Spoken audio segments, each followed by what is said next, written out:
የ30 ዓመት ወጣት የ5 ዓመት ልጅ ደፍሮ ገደለ። እውነት አንተ ጠበቃ ነህ? ገና ራሴ ሲጣርግ ልክልልህ አይደል? ተራራ ፀሐይ የተነጠቀ እርግጠኛ ሆነሽ መናገር አትችልም።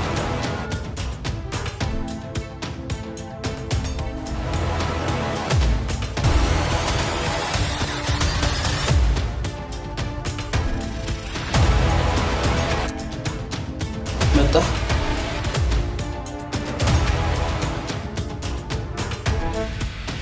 ምን ይላል? ጠባቂ ልጆች እንዲጠብቃቸው ነግሬው ነበር። እየመጣሁ ነው። በቃ ሰው ጠብቂ። እንደ ጠበቃ አስቢ። እኔ ጥቅና መቆም ስጀምር ምን አለ? የ50 ዓመት ጎልማሳ የ5 ዓመት ልጅ ደፈረ። የተበደሉ ሰው ናቸው፣ ፊታቸው ላይ ያስታውቃል።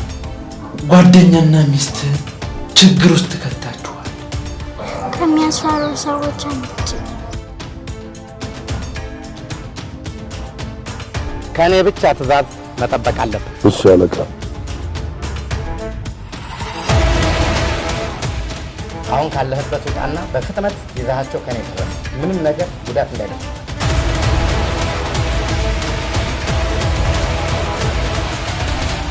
የዚህ ነገር መጨረሻ ሞት ወይም እስር ቤት። እኔ የዛኔ ጥቅና ቆማለሁ።